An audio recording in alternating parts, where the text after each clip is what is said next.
सारसारं भुजगेन्द्रहारं कर्पूरगौरं करुणावतारं संसारसारं भुजगेन्द्रहारं सदा वसन्तं हृदयारविन्दे भवं भवानी सततं नमामि। सदा वसन्तं हृदयारविन्दे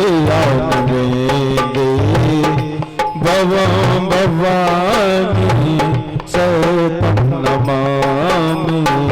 गुरुर्ब्रह्मा गुरुर्विष्णु गुरुर्देवो महेश्वरा। गुरुर्ब्रह्मा गुरुर्विष्णु गुरुर्देवो महेश्वरा। गुरुर्साक्षात् परो ब्रह्म तस्मै श्री गुरुवे नमः। गुरुर्साक्षात् परब्रह्म तस्मै श्री गुरुवे नमः। मनोभवं रथतुल्यवेगं जितेन्द्रियं बुद्धिमतां वरिष्ठं। मनोजवामा रथतुल्यवेगं जितेन्द्रियं बुद्धिमतां वरिष्ठं। वातात्मजं वा नरयोतमोख्यं श्रीरामदूतं शरणं प्रपद्ये। आत्मजं वा नरयोतमोख्यं श्रीरामदूतं शरणं प्रपद्ये। श्रीरामदूतं शरणं प्रपद्ये। श्रीरामदूतं शरणं प्रपद्ये। श्रीरामदूतं शरणं प्रपद्ये। श्रीरामदूतं शरणं प्रपद्ये। भागवत महापुराण की गुरुदेव भगवान की यज्ञ भगवान की कथा में आए भक्तन की प्रभु संतन की जय श्री राधे।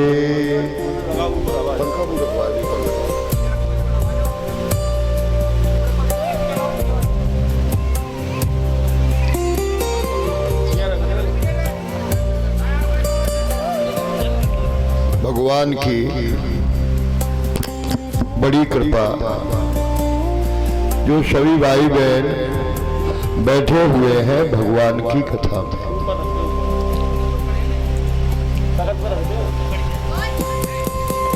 जब भगवान कृपा करते हैं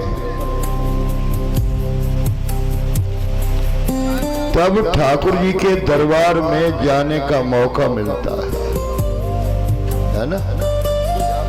लोग कहते हैं कि हमारे पास पैसा है भागवत करा लेंगे, है ना, लेकिन पैसे से भागवत है? सैकरन के घर टीन आए गए है?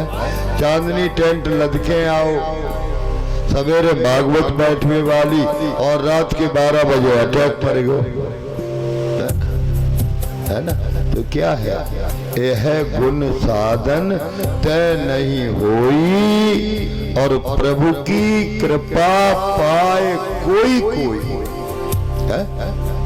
अब जिसके मुकद्दर में होगी इसका नाम है भागवत। जिसके हिस्से में होगी ये उसे ही मिल पाएगी। आप ध्यान रखना, भगवान की जब अनंत कृपा होती है तब ये भागवत की जो पोथी है सर पर विराजमान होती है। ध्यान, ऐसे नहीं है भागवत की कथा प्राप्त होती है तुम्हारे पुरखों के, तुम्हारे पितरों के, तुम्हारे पूर्वजों के, तुम्हारे परिवार वालों के, और तुम्हारा जब धन अच्छा आएगा, है ना, अच्छा धन होगा तभी धर्म होगा।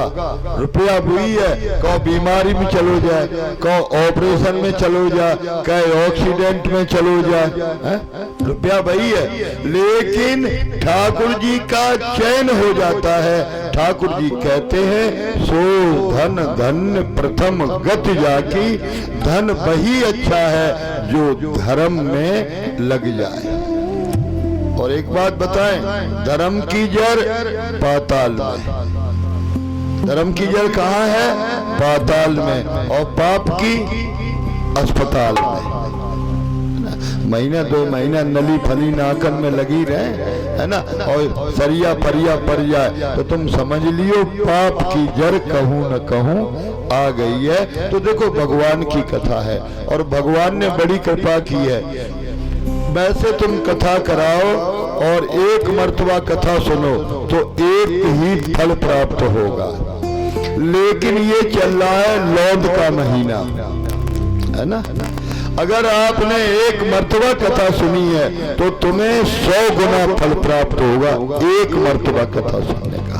एक बार गोवर्धन की परिक्रमा लगाओ, तुम्हें 100 परिक्रमाओं का फल मिलेगा। तुम एक दाना दान करोगे, तुम्हें 100 दानों का दान का फल प्राप्त होगा। ये लौंद का महीना है, 12वें महीने से 13वां महीना है। ये भगवान ने अधिक मास बनाया है और इसमें ठाकुर की अनंत कृपा बरसती है। जगह जगह वृंदावन में देखा होगा, लोग पानी पिला रहे हैं, शरबत पिला रहे हैं, फल बांट रहे हैं, दान कर रहे हैं। लोगों ने सड़क पर प्याऊ बना रखी है। ये इस लोक का साधन नहीं है। ये कुआं बनाए जाते थे, नल लगवाए जाते थे, लोग रास्ता गिर आए, पानी पिएंगे हमारा पुण्य होगा। और आजकल नल तो लगवाए दो लेकिन हत्ता निकाल के घर डाल लो। विचार करो, यही पुण्य हो रहे हो तुम्हारा? विचार करिए, ये पुण्य नहीं है, ये तुम्हारा पाप है। अगर तुम किसी को 2 घूंट पानी भी नहीं दे सकते हो, लाख कोशिश करना, लाख कथा सुनना, तुम्हें उसका कोई भी लाभ, भूखे को भोजन, प्यासे को पानी, सबसे बड़ी जीवन की यही कहानी। भूखे को भोजन और प्यासे को पानी, अगर इतना भी नहीं करा सके तो तुम्हारा गृहस्थ धर्म बिल्कुल बेकार है। ये भागवत है, कथा की शुरुआत होती है। अभी आपने श्रवण किया तो महाराज एक युद्ध से भागवत को लिखा जाता है और उस युद्ध का नाम है महाभारत।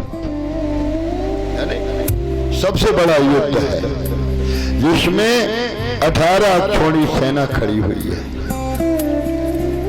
अब अक्षौणी को जान लो, 1,09,350 पैदल। कितने? 1,09,350 पैदल, 65,650 घोड़ों पर चढ़ करके निकले, 21,870 रथ, 21,870 घोड़े, 21,870 हाथी। जब इतने इकट्ठे होते हैं तब एक अक्षौणी सेना बनती है और ऐसी 18 अक्षौणी सेना है। सेना खड़ी हो गई, झंडे बनाए गए दो, एक पे लिखा गया धर्म की जय हो और एक पर लिखा गया अधर्म की जय हो। तो अब अजमा लो तुम। एक जगह पे भागवत करो, वहां पे पूरी पुआ बनन दे, और एक जगह पे जागिंद बजवा, मन पे बुकरा कटन दे और पौआ बटन दे। कहां पे भीड़ ज्यादा हो? जागिंद में ज्यादा है कि भागवत में?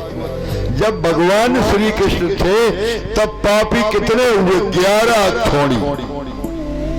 जब भगवान है तब, और भगवान नहीं है धर्म के साथ 7 अक्षौणी और पापियों के साथ 11 अक्षौणी, 1.5 गुना फर्क पड़ गया। और अब तो कलयुग है। क्यों?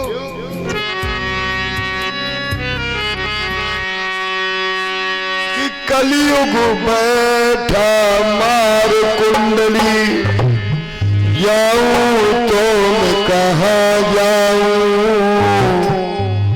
अब हर घर में एक रावण बैठा, इतने राम कहाँ से लाऊं? अब हर घर में रावण बैठा, इतने राम कहाँ से लाऊं? कलयुग बैठा मार कुंडली, जाऊं तो कहाँ जाऊं? हर घर में एक रावण बैठा, इतने राम कहाँ चलाऊं? हर घर में अब रावण बैठा, इतने राम कहाँ से लाऊं? इतने राम कहाँ चलाऊं? इतने राम कहाँ से लाऊं? हर घर में रावण बैठा है। अब तुमने संकल्प किया अपने घर में, जैसे कि हम सत्यनारायण की कथा कराएंगे, तुमने ये मन में विचार किया। अब 2 चीजें तुम्हारे जीवन में खड़ी हो गई। एक तरफ पाप खड़ा हो गया और एक तरफ पुण्य खड़ा हो गया। अब दोनों में बैतेरे की मची, पाप पुण्य की लड़ाई हो रही है। अब जो जीतेगा, पाप जीत गया तो सत्यनारायण की कथा नहीं होगी, और पुण्य जीत गया तो कथा हो जाएगी। यही ध्यान रखना। भगवान ने बड़ा फैसला किया है सोच समझ के। महाभारत की सेना इकट्ठी हुई, 18 अक्षौणी सेना। अब नियम होता है, कोई पुल बने या युद्ध हो तो एक आदमी की बलि दी जाती है ना? तो कहा गया बलि किसकी दी जाए? दीपक ने थोड़ा सा करो। महाराज कहते हैं बलि किसकी लगाई जाए? तो कहा जीतेगा कौन, इसका पता पहले चलना चाहिए। जैसे चुनाव 2 आदमी लड़ते हैं तो सबसे पहले वजूद देखा जाता है, भारी पल्ला किसका है। तो आदमी को नियम है, बाय न काउट मतलब न लीवे न दीवे, जिए भारी होए थी ठाड़ो, निमल गाई कोई ठाड़ो होवे वालो, सब जबर के चक्कर में। तो ऐसा ही हुआ।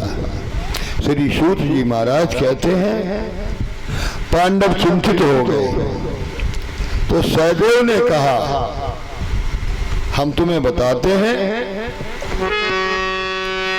और पहले ध्वजा रोपिए जोई, ताकि विजय अवश्य ही होई, ताकि विजय अवश्य ही होई। पहले ध्वजा रोपिए जोई,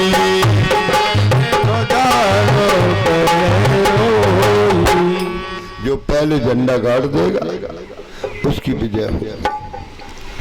पर नियम क्या है? कोई मेहर चेहरा आदमी हो, औरत का गुलाम, उसे ला करके उसी युद्ध में गाड़ दिया जाए। तो अब खोजा गया, भीम खोजने के लिए गए, आदमी का गुलाम कोई नहीं मिला। एक तेली था, तेली, उसकी घरवाली ने 16 श्रृंगार किए, खटिया पर बैठी और घर में नहीं थी आगी चूल्हा जलाने के लिए। तो उसने कहा रोटी नहीं बनाई, बोले रोटी नहीं बनाई। क्यों? आग तो है ही नहीं। और पहले आग देखी थी, होरी को आगी आती, बरसिया में दाब दी जाती और बई आगी साल भर चला करती थी। पहले आगी मांगन जाओ जाते तो वह घर नहीं है, कंडा लेके पहुंच जी ने कच्छुली पे आगी दे है। तब ये सिलेंडर हनुमान की पूछ नहीं थी कछु, है ना। देखिए अब तो सबके खल्ला में दिया सराई डरी, जहाँ चाहता आगी लगाओ। पहले तो उस स्टेलिन ने कहा आग नहीं है इसलिए चूल्हा नहीं जल सकता। तो वाने की तुम मांगने नहीं जा सकती। बोले हमने 16 श्रृंगार करे हैं, हम धरती पे पांव धरे हैं, हमारी माहौर मैली हुई है। तो वाने की क्या करे? बोले तुम हमें कनाप पे बैठाए लो और हम आगे मांग ले।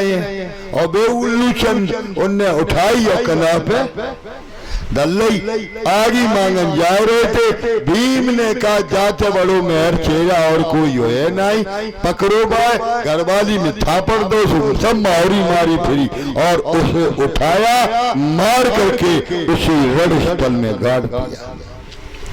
जब गाड़ दिया रात को आए गीदड़ और उन्होंने कहा मांस ताजा है, बढ़िया पेट भरेगा। एक बूढ़ो सिड़ुआ, वो बूढ़ो बाने बाय सूंगो, बाने की होश में रहियो। बोले काहे? ये बोला स्त्री का गुलाम है, अगर जाको मांस खाए लो तो का हुए? अरे जो हम या को भय क्षण करे हैं, कोटि बरस नर जन्म में पड़े हैं, कोटि बरस नर में पड़े हैं, कोटि बरस नर जन्म में पड़े हैं, कोटि बरस नर जन्म में पड़े हैं। बोले इसको मत खाना, करोड़ों साल नरक में जाना पड़ेगा। तो बोले क्या? बोले यहाँ कल युद्ध होने वाला है, बड़े बड़े पहलवान मारे जाएंगे, वीर गति को प्राप्त होंगे। उनका अगर मांस का टुकड़ा भी मिल गया, योद्धाओं का जो वीर गति को प्राप्त होंगे, तो सुरग का दरवाजा मिलेगा। तो सब सिड़ौन ने पूछी गीदड़न ने, जब बताओ जीत किसकी होगी, किसकी झंडा हाथ में जाएगा? उन्होंने कहा जो पहले झंडा गाड़ देगा उसी की विजय होगी। सहदेव ने कहा था, सहदेव शकुनिया थे ना, तो वो शकुन पता दिया करते थे। बस पांडवों ने आकर के वहां झंडा गाड़ दिया। अब चंडी की पूजा होगी, लड़ाई से पहले देवी की पूजा होती है, तलवार की पूजा होती है, माथे पर तिलक लगा करके वीरों को घर से निकाला जाता है। आज तैयारी की गई, अब कहा बलि लगाई जाएगी। 5 पांडवों में से, पांडव परिवार में से किसी एक की बलि होनी चाहिए। भाइयों ने विचार किया, पांडव तो 5 है, अगर एक भी मारा गया तो विजय होने वाली नहीं है। तो भीम का नाती जिसका नाम है घटोत्कच, उसका बेटा आया है बर्वरीक, जिसको कहा गया है बब्रवाहन। वो बर्वरीक आया, उसने पांडवों को उदास देखा, कहा बाबा दुखी क्यों हो? बोले एक पांडव की बलि चाहिए। तो बोले कोई बात नहीं, मैं भीम का नाती हूं, भीम हमारे बाबा है, तुम हमारे बाबा हो, पांडव परिवार से मैं हूं, तुम हमारी बलि दे दो। फिर उसने भगवान से कहा इतनी सेना इकट्ठी क्यों की? अरे तुम हमें बुला लेते, एक बाण में पूरा युद्ध जीत जाते। भगवान चक्कर में पड़ गए, बोले जू तो सबसे बड़ो बलशाली, जाने तो हमें फेर कर दो। तो उन्होंने कहा कैसे? भरोसा नहीं है? भगवान ने कहा नहीं। तो उसने धनुष निकाला, एक बाण में लाल रंग की बारूद भरी और कानों तक खींचा और कहा लाल रंग की आंधी आएगी, जितने लोग मारे जाएंगे उनके ऊपर ही छींटे पड़ेंगे। धीरे धीरे जब बाण छोड़ा तो भीष्म के ऊपर, द्रोणाचार्य के ऊपर, दुर्योधन के ऊपर, शकुनी के ऊपर, सब के ऊपर छींटे पड़े। यहाँ तक भगवान श्री कृष्ण के पांव के ऊपर भी छींटा पड़ा। भगवान समझ गए ये बलवान है, कहा चंडी की पूजा होगी, तुम्हारी बलि दी जाएगी। लेकिन उसने कहा मर तो जाऊंगा मैं, लेकिन मेरी एक रात के लिए शादी करवाओ। अब जाए बताओ, जाए सवेरे मरवे हो, बाकी संगे को बिटिया कर दिए, कोई ब्याह करेगा उसका? कोई करने वाला नहीं। तो भगवान विष्णु ने, कृष्ण ने कहा मैं स्त्री बनूंगा एक रात के लिए, और तुम्हारा विवाह होगा, तुम्हारा बलिदान होने वाला, तुम्हारी ये इच्छा पूरी हो। भगवान श्री कृष्ण के साथ उसका विवाह हुआ, उसका सर काट दिया गया, वहीं पर टांग दिया गया। भगवान ने कहा जब तक युद्ध होगा, तुम्हारी पूरी ताकत है, तुम देख सकते हो इस युद्ध को। तो उनका नाम क्या पड़ा मालूम है? हारे के सहारे और खाटू श्याम। आज भी जयपुर से आगे खाटू श्याम महाराज है, वही बर्बरी का सर है जो टंगा हुआ है। इतने की पूजा होती है, नीचे का धड़ नहीं है। तो वाह, हारे के सहारे के दो बात भगवान नाम ले लें, क्योंकि खाटू श्याम हमारे हैं और ये बड़े प्यारे हैं, मनोकामना पूर्ण करने वाले। दुनिया में जब आदमी हार जाए तो खाटू श्याम के दरबार में जाए, और जिन्हें राहु ग्रह सताए वो खाटू श्याम की पूजा करे, राहु शांत हो जाता है। मेरे सर पर रख दो बाबा अपने ये दोनों हाथ, ताली बजाते हुए गाएंगे। और देना हो तो दीजिए जन्म जन्म का साथ, देना है तो दीजिए जन्म जन्म का साथ, देना हो तो दीजिए जन्म जन्म का साथ।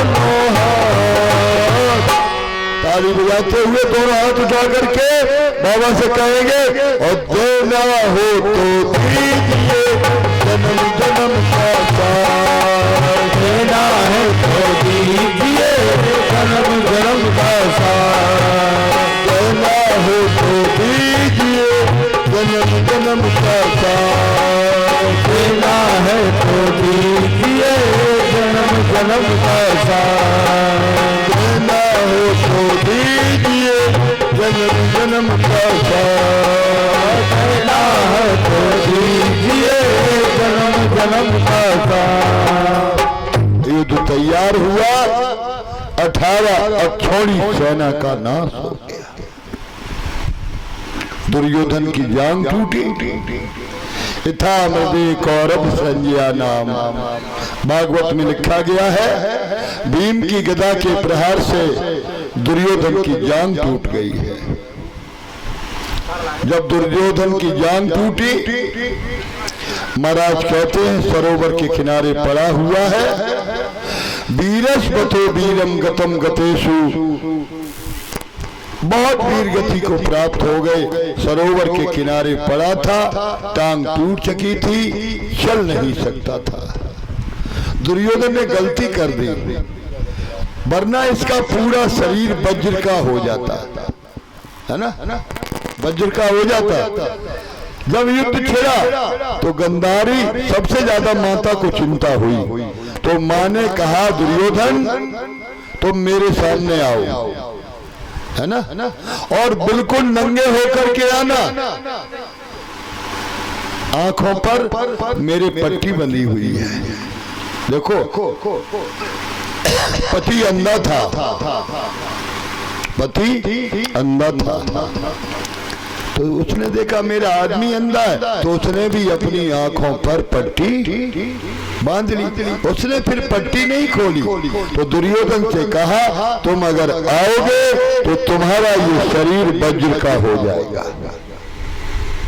मैं पट्टी खोल के देखूंगी। दुर्योधन नंगा होकर के चला।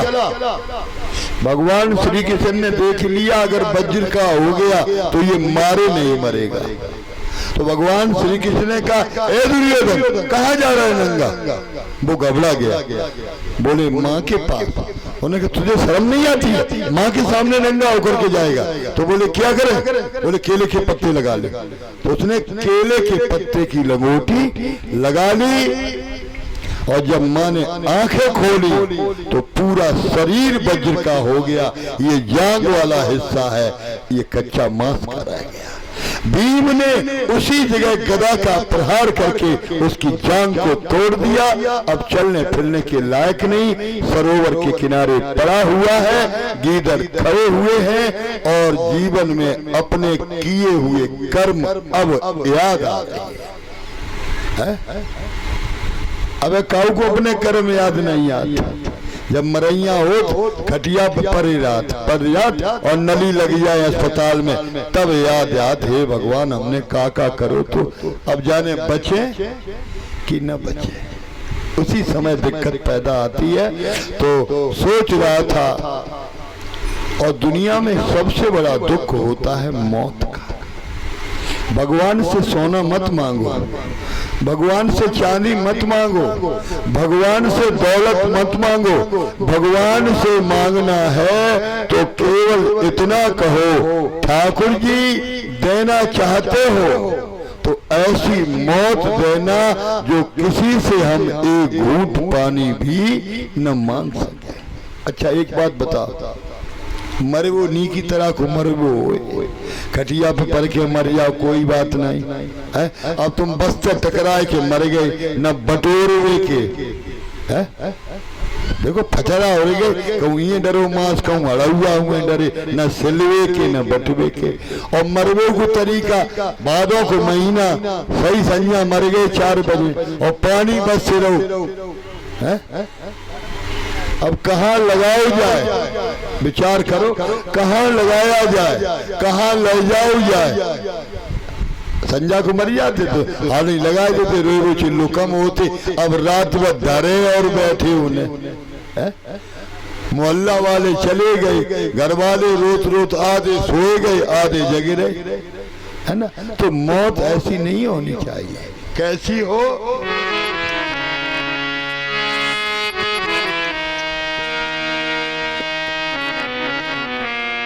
और इतना तो करना स्वामी, और जब प्राण तन से निकले इतना तो करना स्वामी, जब प्राण तन से निकले इतना तो करना स्वामी।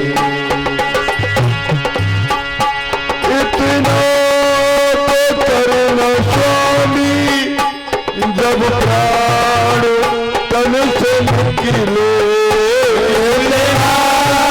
तो करना स्वामी, जब प्राण तन से निकले, जब प्राण तन से निकले। भगवान न पूजा किया है, न पाठ किया है, न तुम्हारा नाम लिया है, लेकिन तुम आओ ना आओ कोई फर्क नहीं पड़ेगा, लेकिन एक काम जरूर कर देना, तुम आओ चाहे ना आओ, लेकिन मरते समय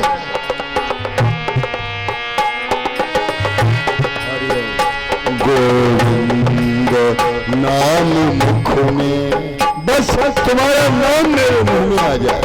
गोविंद नाम मुख में, मेरे प्राण तन से निकले, नाम मुख में,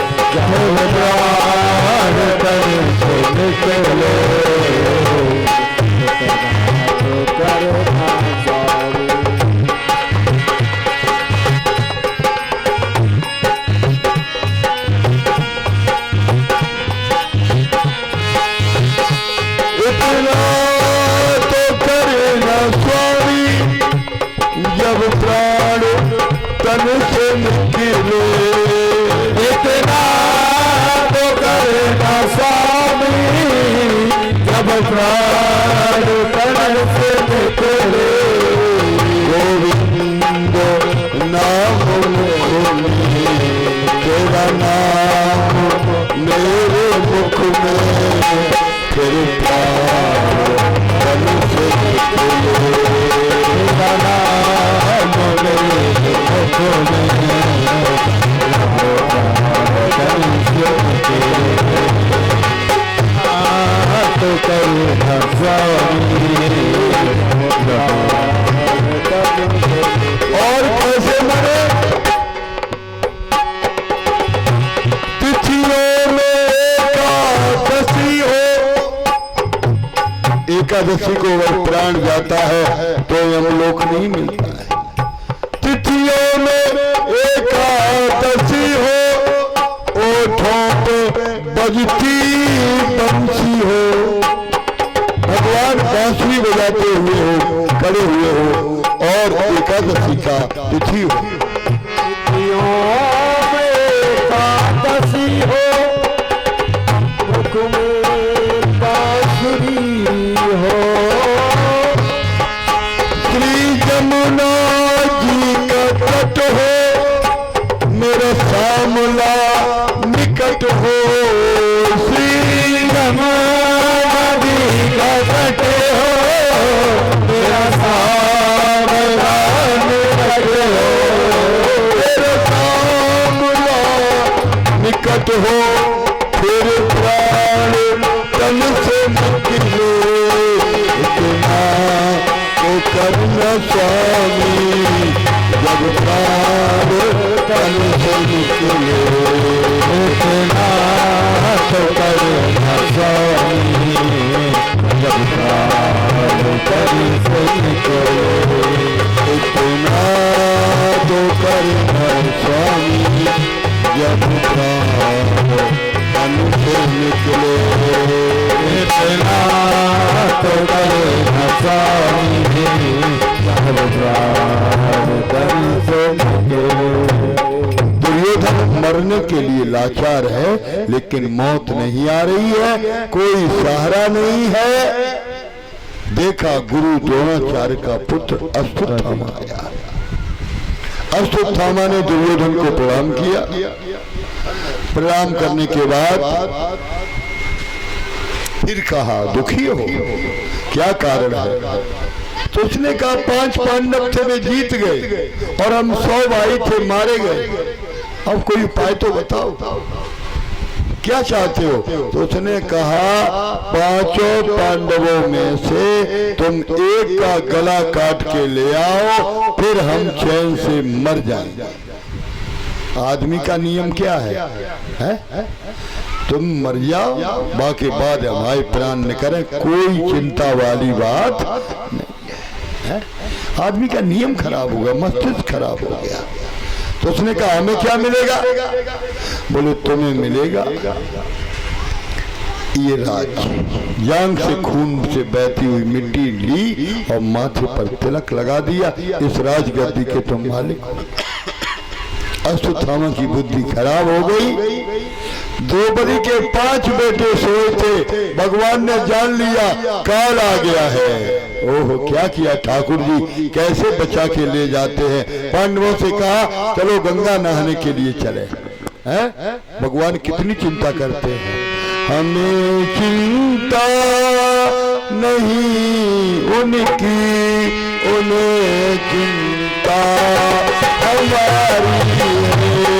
हमें चिंता नहीं उनकी, उन्हें चिंता हमारी है। हमें चिंता नहीं उनकी, उन्हें चिंता हमारी है। हमें चिंता नहीं उनकी, उन्हें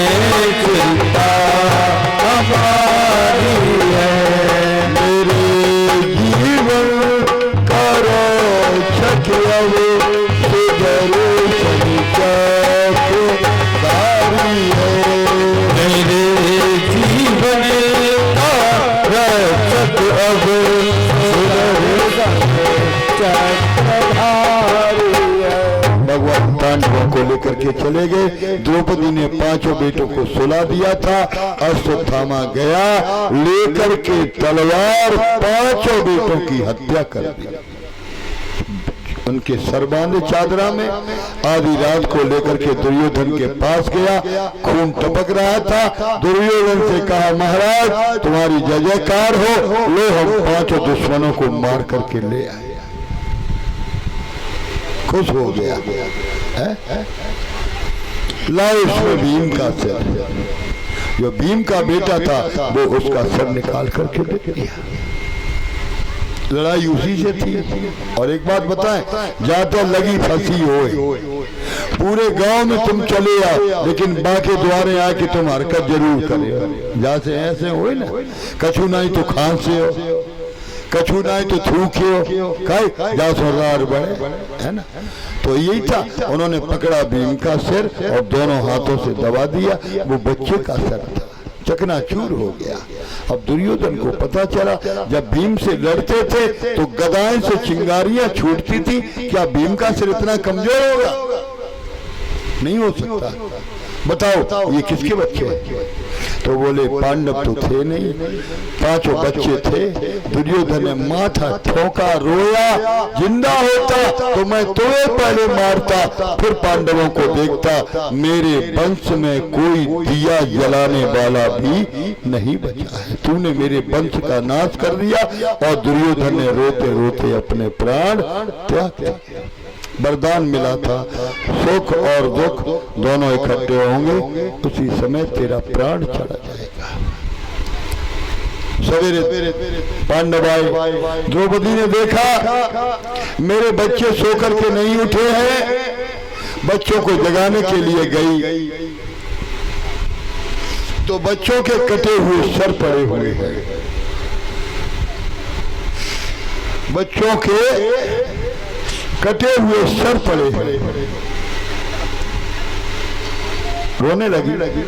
अर्जुन ने सचेत किया, क्या हुआ? बोले तुम्हारे जैसे वीर पति के होते हुए मेरे 5 बच्चों की हत्या हो जाए, ये पाप हो गया। अर्जुन ने कहा घबराओ मत, कल का सूरज तब निकलेगा, दुश्मन का गला काट करके तुम्हारे पैरों के नीचे होगा। रथ उठाया, भगवान ने रथ लिया, अश्वत्थामा के पीछे रथ लगा दिया। अश्वत्थामा ने देखा प्राण संकट में है, उसने बाण चला दिया। ब्रह्म शक्ति चला दी, चलाना जानता है, लौटाना नहीं जानता है। बस दिशाएं जलने लगी। अर्जुन ने भगवान के चरण पकड़ लिए। महाराज आए थे दुश्मन को पकड़ने के लिए और यहाँ पर लगता है मेरे प्राण चले जाएंगे। तो उन्होंने कहा वेद भेदम द्रोण पुत्र से ब्रह्म अस्त्र प्रदर्शितम। ये द्रोणाचार्य के बेटे ने ब्रह्मास्त्र चला दिया है। इसकी शक्ति को काटा नहीं जा सकता है, पर लोहे को लोहे से ही काटा जाता है। उन्होंने भी ब्रह्मशस्त्र का संगान किया। दोनों शक्तियां टकराई, अश्वत्थामा को पकड़ लिया, बांध करके द्रौपदी के सामने लाया गया। द्रौपदी से कहा ये तुम्हारा दुश्मन है, बताओ इसके साथ क्या करें? तो द्रौपदी ने कहा ये गुरु का बेटा है, गुरु पत्नी का अकेला बेटा है। बच्चों की हत्या का दुख मैं जानती हूँ, मेरे 5 मारे गए हैं। मैं अपनी गुरु माता की गोद खाली नहीं करना चाहती हूँ। छोड़ दो, छोड़ दो, छोड़ दो। अब बताओ कोई छोड़ सकता है दुश्मन को? नहीं छोड़ा। भगवान ने कहा द्रौपदी तुम्हारे बच्चों की हत्या के बाद तुमने क्षमा दिया है तो तुम्हारा नाम भागवत में लिखा जाएगा। द्रौपदी का नाम लिखा गया। अब बच्चों की अंतिम जब चलने लगा तो भगवान ने माथे पर मणि थी, बाण लेकर के उस घाव कर दिया, मणि को निकाल लिया और कहा जब तक ये धरती रहेगी ये घाव कभी भरेगा भी नहीं और तू अमर रहेगा, कभी भी मरेगा भी नहीं। अश्वत्थामा अमर है, आज भी चिरंजीवियों में उसका नाम आता है। हनुमान, अंगद, विभीषण, है ना, अश्वत्थामा, बलि, व्यास, ये चिरंजीव है, इनकी कभी मौत नहीं हुई है, ये आज भी जिंदा है। हनुमान आज भी जिंदा है, कलयुग में आज भी दर्शन प्राप्त होता है। महाराज कहते हैं इसके बाद बच्चों की अंतिम क्रिया हुई। भगवान ने रथ सजाया द्वारिका के लिए जाने के लिए। अश्वत्थामा ने 5 लोहे के बाण चलाए हैं। जो अभिमन्यु की पत्नी है उत्तरा, उसके गर्भ में अभिमन्यु का अमोघ तेज पल रहा है का इस गर्भ को नष्ट कर दूंगा। भगवान रथ पर सवार खड़े हुए थे। कुंती को पता चला भगवान छोड़ करके जा रहे हैं, तो उसने भगवान के पांव पकड़ दिए, रोने लगी। भगवान ने कहा बुआ रो मत, मैं कहाँ जा रहा। नहीं कन्हैया, जब तक तुम रहे तब तक मुसीबत आती रही, और जब तुम नहीं रहोगे तो कितनी मुसीबत होगी। भगवान ने कहा कुछ मांग लो।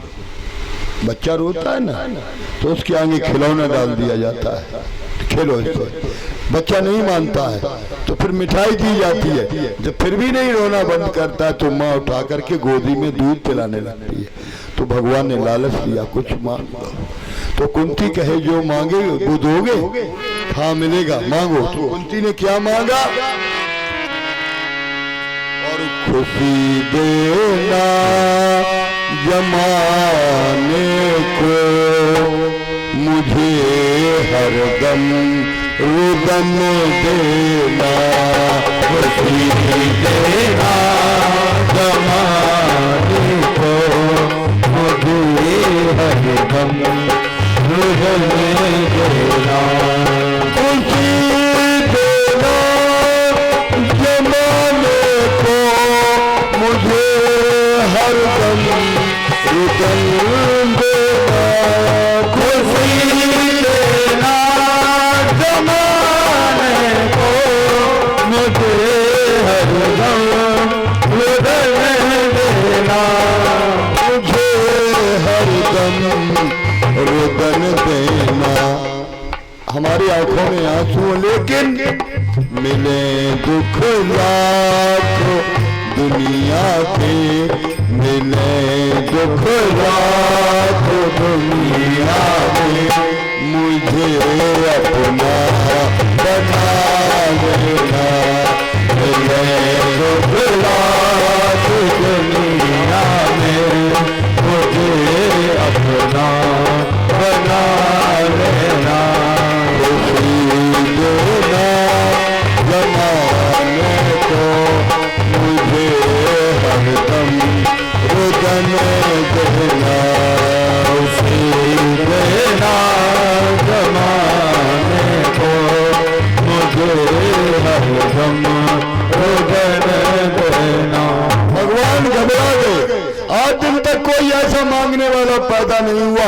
दुनिया सुख मांगती है और तूने दुख क्यों मांगा? कुंती से पूछा। हम लोग भी वृंदावन जाते हैं तो भगवान से क्या मांगते हैं? नौकरी लगे, घर बढ़िया हो, परिवार बढ़िया हो। आज दिन तक काऊ ने जो कही हमें कैंसर हो जाए तब सत्यनारायण की कथा कराएं, काऊ ने नहीं कही। काऊ ने थोड़ी कही हमारी दोनों टांगे टूट जाए तब भागवत कराए हैं, टांगे दोनों टूट गई है। तो ऐसा क्यों करते हो? क्यों मांगा? अगर सुख आएगा तो हे भगवान मैं तुम्हें भूल जाऊंगी, है ना। सुख में ही तो ठाकुर जी को भूलते हो। सुख में भूलो मती, दुख में रोवो मती। दुख में रोना नहीं है और सुख में ठाकुर को भूलना नहीं है। सुख आओ सो भूल गए और दुख आओ तो पिन्न पिन्न करने लगे, है ना। दुख में रोने लगे, सुख में हंसने लगे। कुंती से कहा क्यों मांग रहे हो? कुंती कहती है एक पल के लिए सुख आएगा तो तेरा ध्यान भुलाऊंगी। जीवन में सुख जो बना रहा तो तुझसे न ध्यान लगाऊंगी। सुख में भूल जाऊंगी, दुख में पल पल याद रटूंगी। तो दुख अच्छा है। अच्छा एक बात बताओ, दुख बढ़िया कि सुख? एक ही बाप के दोनों लड़का, सुख दुख के बाप तो एक ही है। सब चाहिए सुख, छोटो वालो बड़ो दुखी हो, भगवान के डेया गो, बोलो तुमने हमें बनाओ काय को काय, सब सुख चाहिए, हमें कोई चाहते ही नहीं। तो भगवान ने कही ऐसो करो, सुख मिले मेहनत, तुम्हें हम एक वचन दें, जाके घर में ज्यादा सुख हो, तुम बाई के घर में कूद पड़ो, है ना, है? तो दुख बिना बुलाई आता है। घर में ब्याह हो लो, रात को आई आधी वे जीना पे तो उतर रही, पाँव लगो वे धप्पी बिधारी, आधी यंत टूटी आधी मंत टूटी, आएगो दुख न उठवे कि न मरवे कि न धरे भी के, ऐसा भी होता ना। तो दुख बिना बुलाए आता है, तो कोई बात नहीं, सुख दुख दोनों है। लिखा गया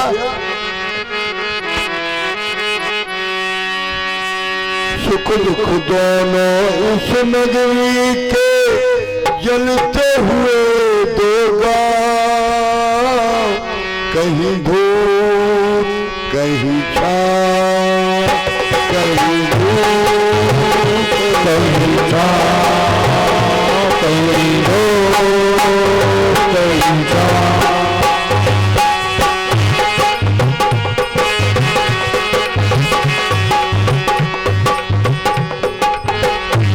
दुख दोनों इस नगरी के जलते हुए देखा, कहीं धूप कहीं छाँव, कहीं धूप कहीं छाँव, कहीं धूप कहीं छाँव, कहीं धूप कहीं छाँव, कहीं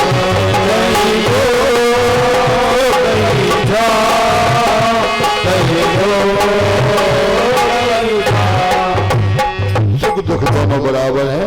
महाराज कहते हैं आज कुंती को विदा किया, उत्तरा ने भगवान के पांव पकड़े, मेरा गर्भ नष्ट हो जाएगा, चाहे मेरे प्राण चले जाएं, मेरा गर्भ बच जाए। भगवान बोले चालाक है, तेरे गर्भ को बचाने के लिए तुझे जिंदा रखना पड़ेगा। भगवान ने इतना सा रूप बनाया, उत्तरा के गर्भ में सुदर्शन चक्र लेकर के रक्षा करने लगे, एक रूप से द्वारका चले गए हैं। आज महाराज समय आया, उस बच्चे का जन्म हुआ, जो भी गोद में लेता है देखता है, जो माँ के पेट में दिखाई पड़ता था वो कहाँ चला गया, उसका नाम रखा गया परीक्षित।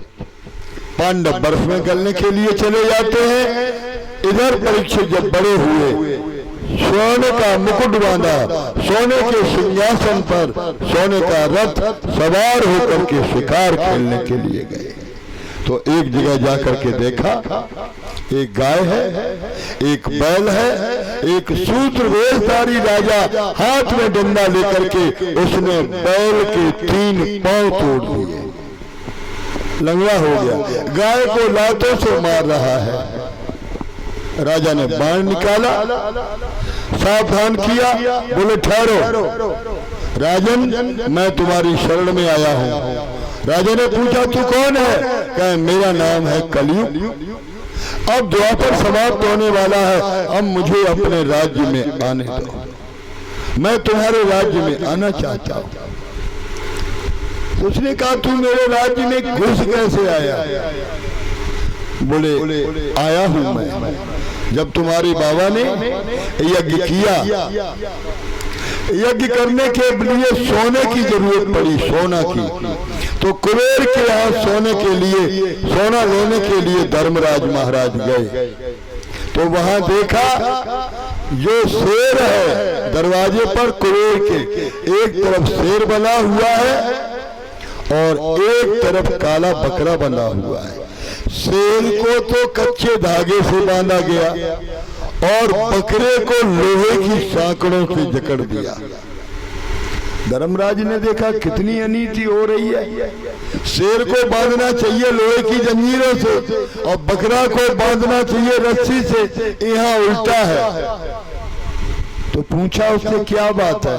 तो बकरा ने कहा तुम हमें खोल दो, बकरे ने कहा मुझे खोल दो। धर्मराज ने उस बकरे को, काले बकरे को खोला तो कहा कलयुग मैं वही बकरा हूँ जो धर्मराज ने मुझे खोल करके छुट्टी दे दी थी, अब मैं आ गया हूँ, रहने के लिए जगह दो। तो 4 स्थान दिए, दूतम पानम स्त्रिया सूना यत्र धर्मस्य चतुर्विधि, जहाँ पर जुआ खेला जाता हो, शराब बनाई जाती हो, वैश्यावृत्ति हो, यहाँ पर हत्या हो। उसने कहा तुम्हारे जैसे राजा के राज्य में ये जगह नहीं मिलेगी। तो उसने कहा 5वां स्थान हम दिए देते हैं सोना, है ना। अब जाको नाम है सोना। ज्यादा नींद आओ तो दवाई हम बताएं देते। 2 अंगूठी सोने की पहन दो, एक गले में जंजीर डालो, चाहे बस अड्डा हो चाहे रेलवे स्टेशन हो, नींद आ सकत है। बाको नाम है सो ना, उल्टे पढ़ो तो ना सो। इधर से भी सोने नहीं देगा और उधर से भी नहीं सोने देगा। और सोने को तो भाव तुम जानते ही हो, का भाव पहुंच गए, है ना। कलयुग आइए तो राजा के माथे पर बैठे सोने का मुकुट था, राजा ने सोने का स्थान दिया। कलयुग राजा की बुद्धि में आकर के बैठ गया। राजा लौट रहा था, एक महात्मा के आश्रम में गया, प्यास लगी थी, कहा मुझे पानी पिलाओ। श्रृंगी ऋषि समाधि में थे, पानी नहीं पिलाया, बोले घोर कलयुग आ गया। आगे बढ़े, सोना प्रवेश हो गया था कलयुग। कलयुग ने बुद्धि घुमाई, जब बाबा ने पानी नहीं पिलाओ, मरो वो सांप दिखाई परो, बोले जो सांप उठाए के बाबा के गले में डाल दे। जब बुरो वक्त आता है ना, ऊदो जब टेढ़े दिन आवे, बे भैया बे कुटुंब कबीला और सब टेढ़े बतलावे। जब बुरा वक्त आता तब कोई इन्हीं की तरह थोड़ी वो खाते नहीं, हमारे लिए तो गांव की गुटाइयों बैरन हो गई, है ना। ये बुरे समय का वक्त का खेल होता है। सूजी ने कहा महाराज, राजा घर पर आया, मुकुट उतारा, अब चेत आया, इन हाथों ने साधुओं की पूजा की, सेवा की और आज पाप हो गया। अब क्या करें, आ भी गया।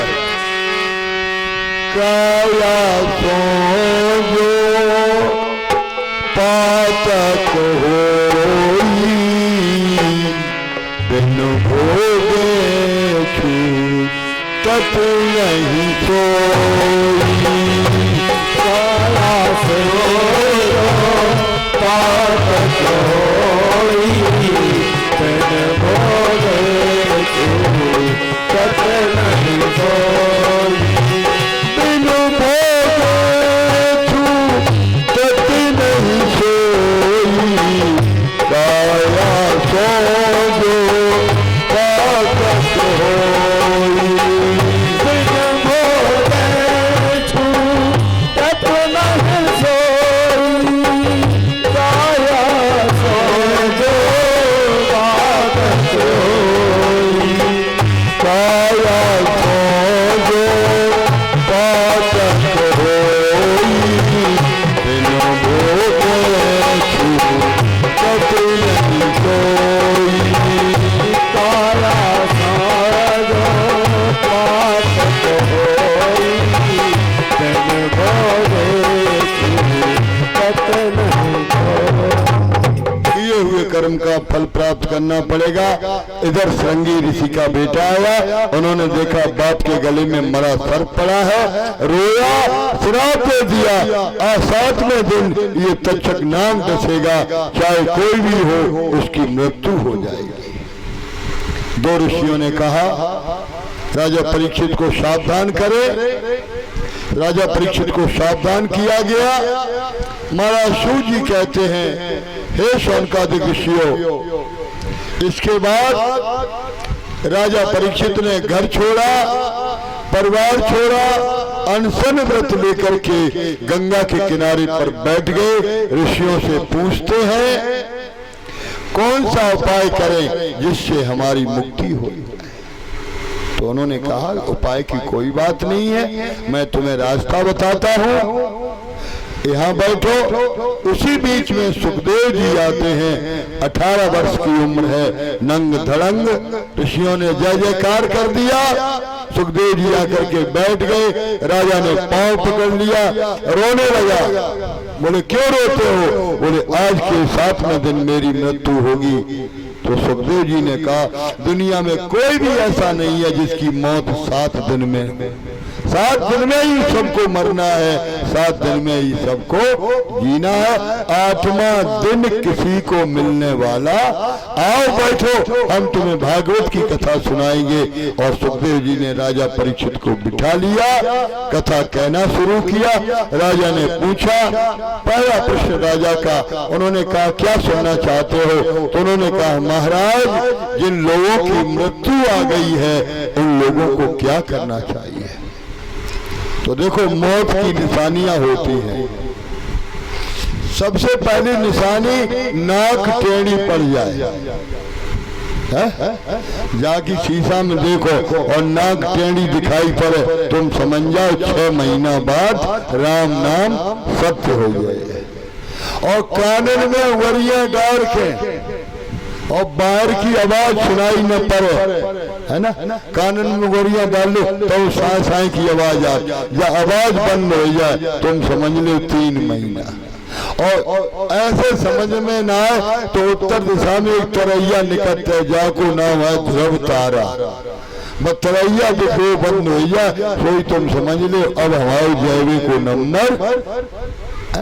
और बताए सपने में दांत टूटे भये हो, मुड़े हो सर हो, हाथ पांव कटे भये हो, ऐसे सपने आए तो तुम समझ लो अब धीरे धीरे नंबर आए वालों है ना?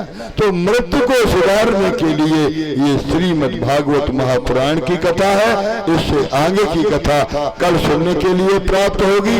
और देखो 2 दिन बीत गए और ठाकुर जी ने तो कृपा कर दी, आंधी उपेल दी, पानी उपेल दो, है ना? ठाकुर देखो कृपा तो उनकी है पूरी, है ना? ठाकुर जी की कृपा है और भगवान की भागवत है। तो 5 दिन और बचे हुए हैं। कल की कथा में सुंदर सी ध्रुव चरित्र प्रहलाद चरित्र की कथा सुनने के लिए मिलेगी। अब भगवान का नाम और आरती और प्रसाद, आओ तैयारी करें।